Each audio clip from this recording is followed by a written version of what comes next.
Jonas 1:1. E veio a palavra do Senhor a Jonas, filho de Amitai, dizendo: Levanta-te, vai à grande cidade de Nínive e clama contra ela, porque a sua malícia subiu até mim. Capítulo 3, versículo 3 também. E levantou-se Jonas e foi a Nínive, segundo a palavra do Senhor.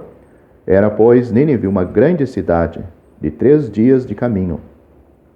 E começou Jonas a entrar pela cidade, caminho de 1 dia. E pregava e dizia: Ainda 40 dias, e Nínive será subvertida. E os homens de Nínive creram em Deus, e proclamaram um jejum, e vestiram-se de panos de saco, desde o maior até ao menor, porque esta palavra chegou ao rei de Nínive. E levantou-se do seu trono, e tirou de si as suas vestes, e cobriu-se de pano de saco, e assentou-se sobre a cinza. E fez uma proclamação que se divulgou em Nínive, por mandado do rei e dos seus grandes, dizendo: Nem homens, nem animais, nem bois, nem ovelhas provem coisa alguma, nem se lhe dê pasto, nem bebam água. Mas os homens e os animais estarão cobertos de panos de saco, e clamarão fortemente a Deus, e se converterão cada um do seu mau caminho e da violência que há nas suas mãos. Quem sabe se voltará a Deus e se arrependerá e se apartará do furor da sua ira, de sorte que não pereçamos. E Deus viu as obras deles, como se converteram do seu mau caminho. E Deus se arrependeu do mal que tinha dito lhes faria, e não o fez. Vamos ler no capítulo 4, versículo 11. Capítulo 4 e 11. E não hei de eu ter compaixão da grande cidade de Nínive, em que estão mais de 120.000 homens, que não sabem discernir entre a sua mão direita e a sua mão esquerda, e também muitos animais? Jonas, o profeta, o servo de Deus, ele tinha uma mensagem para uma cidade. Uma mensagem que veio de Deus. Uma mensagem de juízo de Deus. Não contra as construções, contra as árvores, contra os animais. Era uma mensagem de juízo contra os seres humanos, as pessoas que viviam naquela cidade. O problema estava nas pessoas. Esta, como é dito aqui, era uma grande cidade, uma cidade próspera, era uma capital de um país na época, uma cidade muito grande.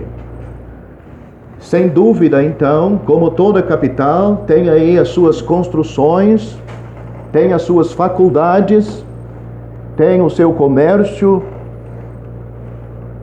várias pessoas, rico, pobre, classe média, trabalhadores, empresários.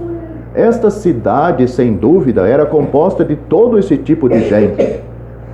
Crianças se levantando cedo para estudar, de tarde, de noite, trabalhadores também, as mães em casa cuidando dos seus filhos. Tudo aparentemente estava funcionando bem. E naquela cidade não tinha ninguém pensando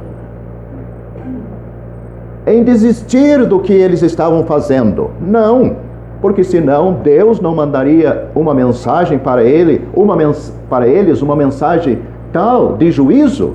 Não, ninguém estava pensando que tinha alguma coisa errada nas suas vidas. Não, estava tudo bem. Mas Deus não estava pensando a mesma coisa que eles.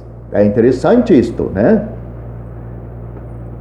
O Senhor disse num certo profeta chamado Isaías, os meus pensamentos não são os vossos pensamentos, nem os meus caminhos são os vossos caminhos, porque os meus pensamentos são mais altos do que os vossos pensamentos, e os meus caminhos também são diferentes dos seus caminhos.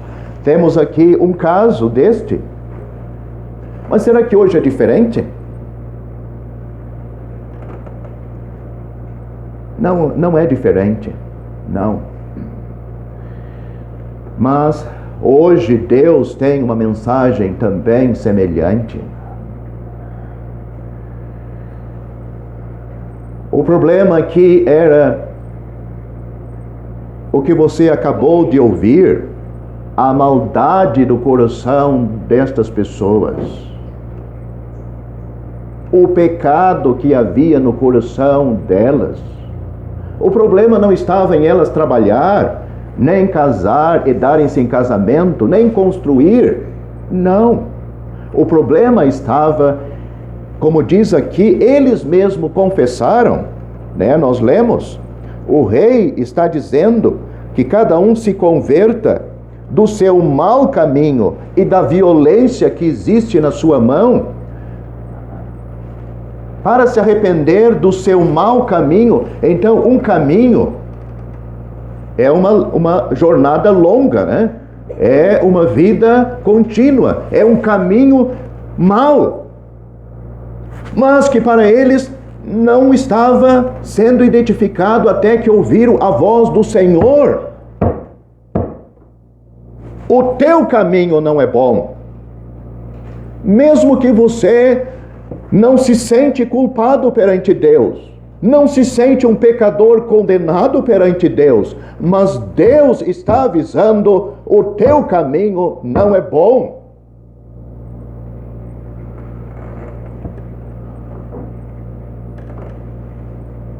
Nós precisamos de um aviso de Deus para os nossos atos.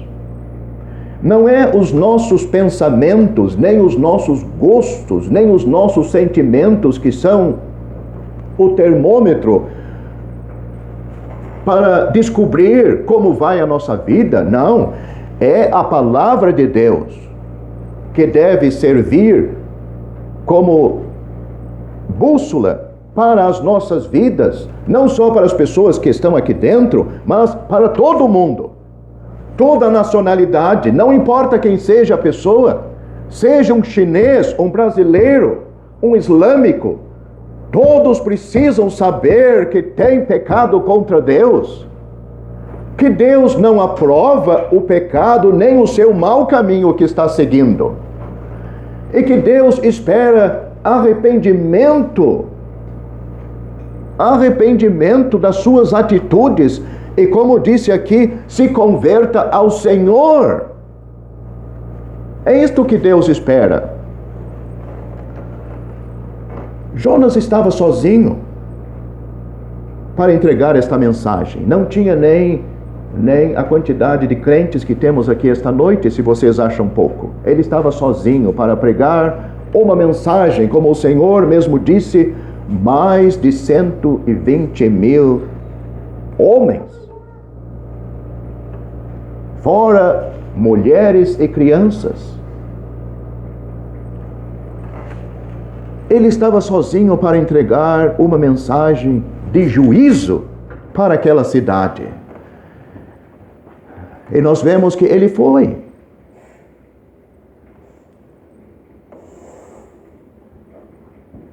Mas será que o povo ignorou a mensagem dele? Será que o povo desprezou o homem por estar sozinho? Ele não tinha um carro de som? Não tinha um alto-falante para facilitar o povo ouvir de longe? Não tinha, era tudo na sua voz, sua própria garganta e sua força. Era isto que ele tinha. Ele não tinha uma banda de música para chamar a atenção, algumas moças pulando aí em volta, louvando ao Senhor, para se identificar, eu sou do Senhor, eu sou de Deus. Ele também não tinha uma camiseta. Louvado seja o Senhor, Deus é amor, Também não usava nenhuma camiseta, nem boné. Não, nem chaveiro. Também ele não tinha um carro com adesivos. Nada disto. Mas aquele homem tinha uma mensagem de Deus no coração. Era um homem que estava acompanhado pelo Espírito Santo e pelo poder da mensagem de Deus, e ele não precisava mais do que isto. Não era necessário. Estas coisas podem dar volume e aparência, mas normalmente se vê que não tem poder de Deus em nada dessas coisas. É tudo fruto da imaginação dos homens, força da carne. E para agregar e juntar mais gente para o inferno, enganando as pessoas.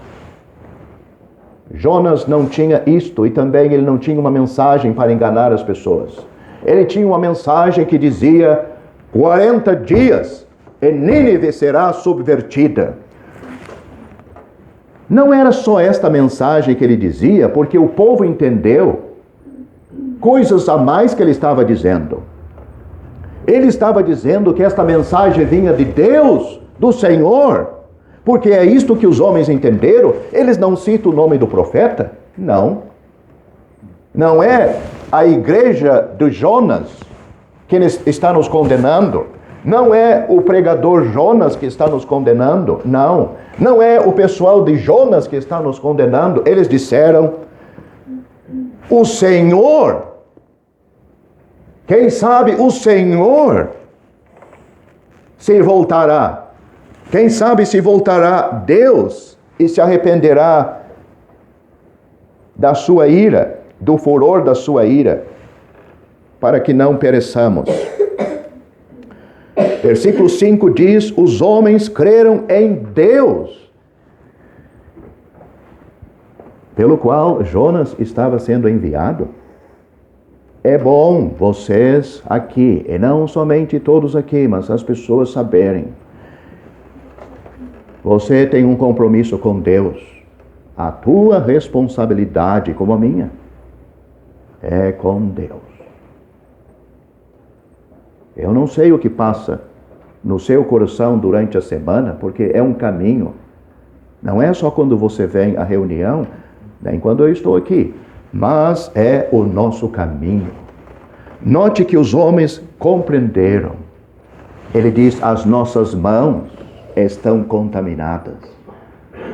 Era para mudar. Eles reconheceram: o nosso caminho está mal.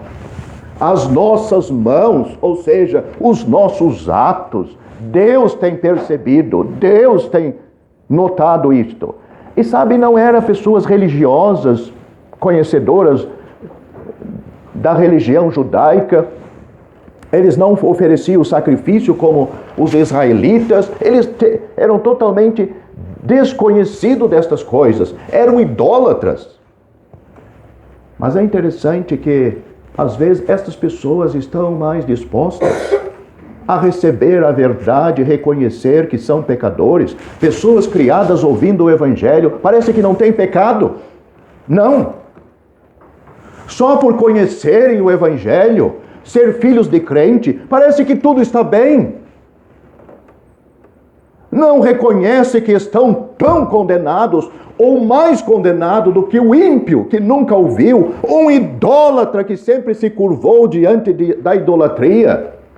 Talvez nossos filhos nunca fizeram isto, mas desprezam o Senhor, não reconhecem os seus pecados, a necessidade de se arrepender, não vejam o pecado nas suas mãos, nos seus atos, nos seus pensamentos.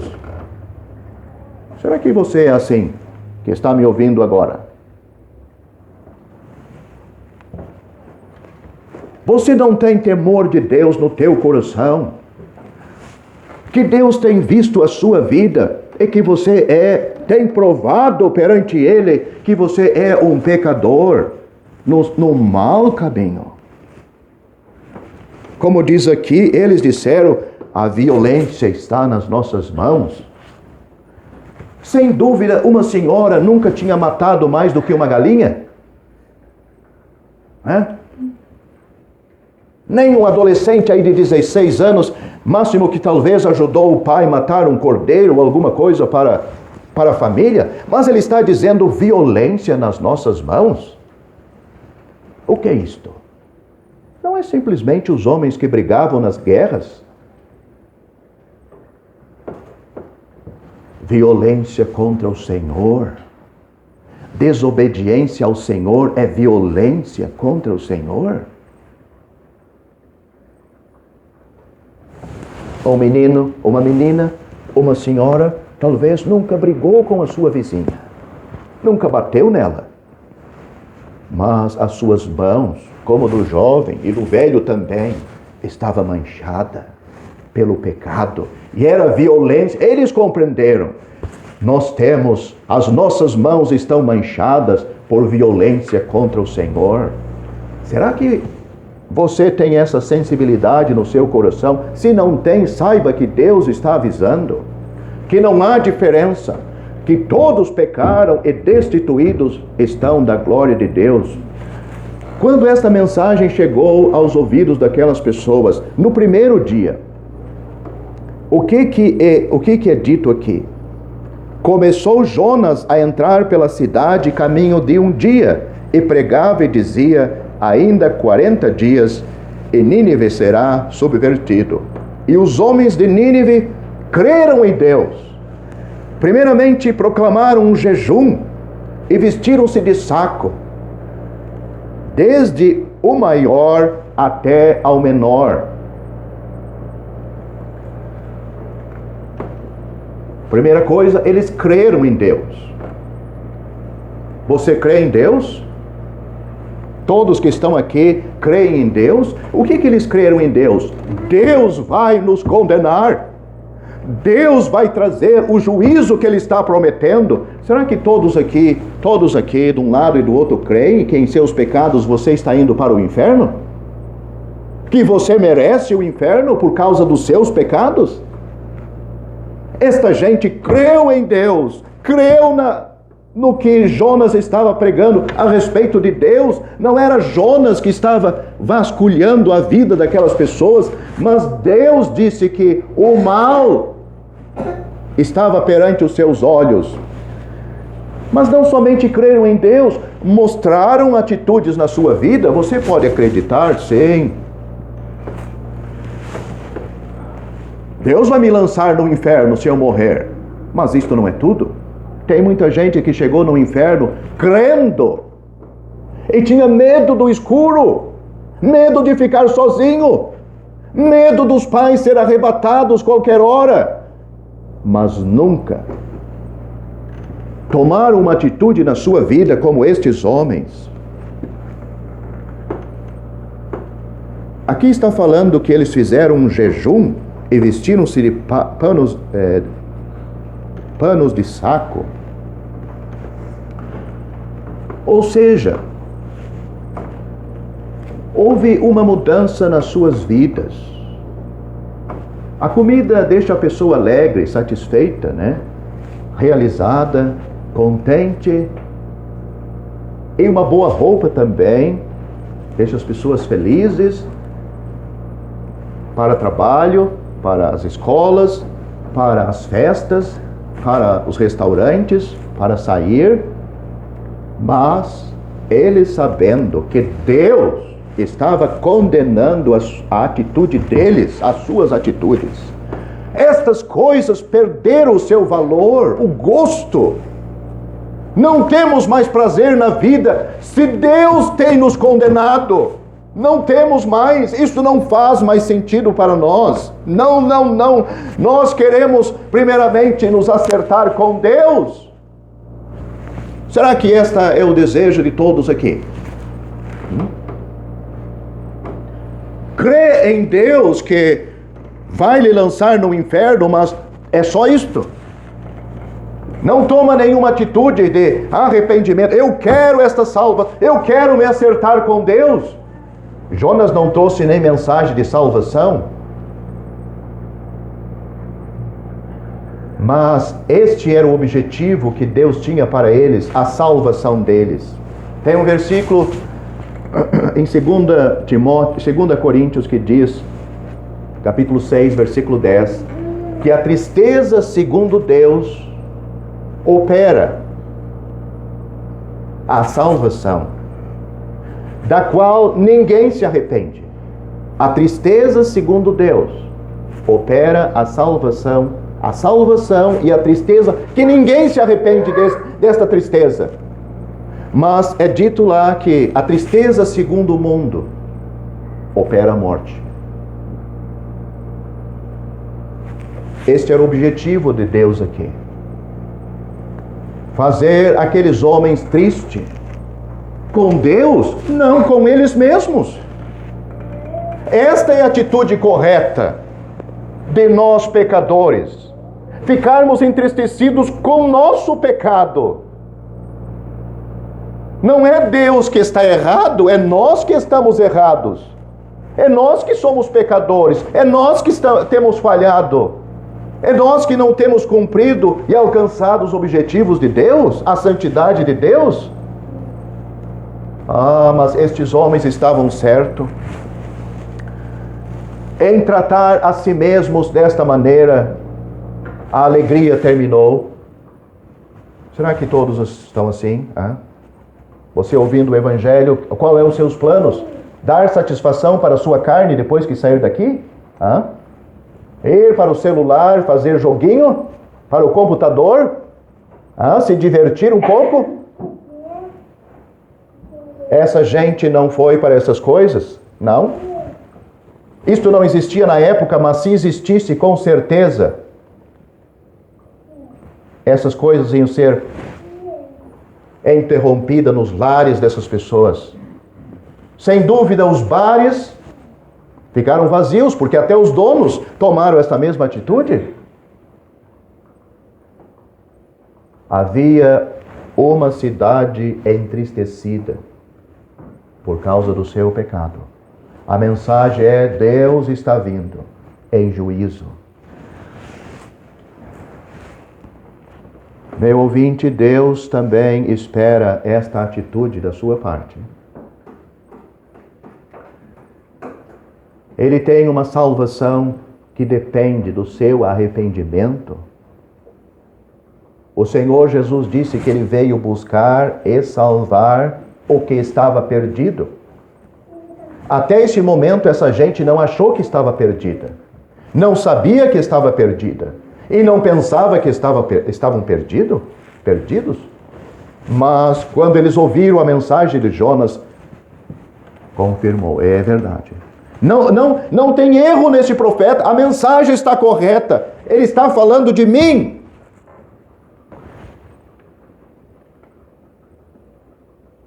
Os animais, os homens, todos, não somente iam se fazer jejum e se vestir de saco, mas clamarão fortemente a Deus. Imagine uma cidade clamando a Deus. O salmista disse: bem-aventurado ou feliz é a nação cujo Deus é o Senhor. Será que a nossa nação, o Deus é o Senhor? Não é. Será que Sombrio, a nossa cidade, é do Senhor? Não é. Será que as nossas vidas são do Senhor? Para uma nação ser do Senhor, para uma cidade ser do Senhor, tem que começar com indivíduos. Começa por você, por mim. Aí nós vamos ter uma cidade e uma nação cujo Deus é o Senhor. E diz o salmista: são felizes essas pessoas. Aqui eles estão clamando ao Senhor fortemente por causa dos seus pecados, de certo, confessando: oh, Deus de Israel, não nos condene. Mude, porque esta era a intenção, que Deus mudasse. Quem sabe se voltará a Deus e vai mudar os seus pensamentos, do furor que tem provocado a sua ira por causa dos nossos pecados, para que nós não pereçamos.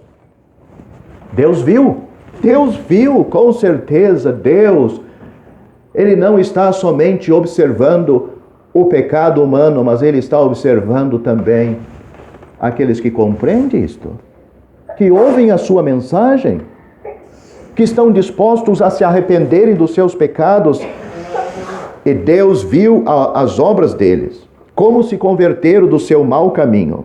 E Deus mudou o mal que tinha planejado, que tinha dito que lhes faria e não o fez. Hoje, você é muito mais privilegiado do que esta cidade de Nínive. Porque você sabe, mesmo você estando condenado, o Senhor Jesus disse: Deus enviou seu Filho a este mundo, não para que condenasse o mundo, mas para que o mundo fosse salvo por ele. Quem crê nele não é condenado, mas quem não crê já está condenado. Você, para ser salvo, você precisa, sem dúvida, se arrepender dos seus pecados, porque senão você nunca vai precisar de um Salvador, e para se arrepender dos seus pecados, você tem que compreender que é um pecador. Muita gente hoje não gosta de ouvir uma mensagem assim. Prefere ser enganados, sim, enganados por falsos profetas, falsos pregadores e pastores.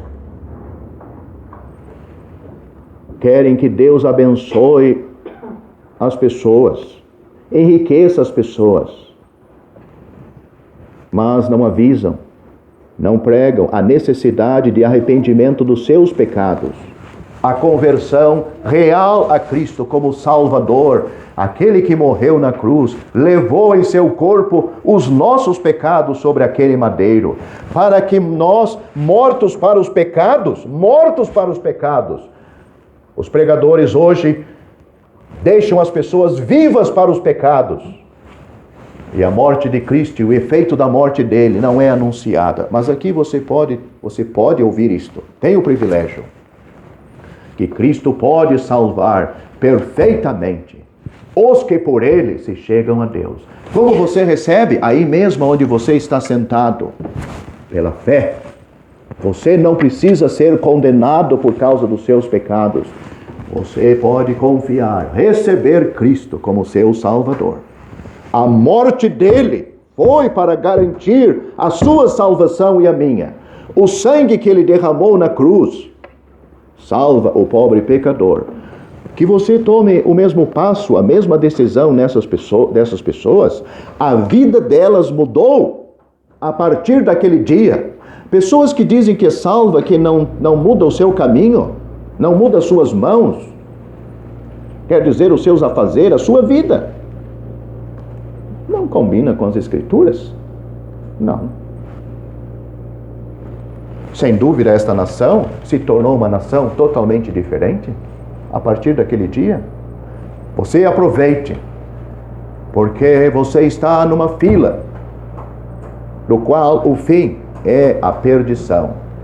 Crê no Senhor Jesus Cristo, você será salvo. Uma criança que pode fazer isto. Lá havia crianças, sem dúvida, muitas crianças. Não receberam juízo. Todos estavam humilhados e arrependidos, esperando em Deus a graça salvadora. E receberam. Você faça isto também. Crendo no Senhor Jesus como um pecador arrependido.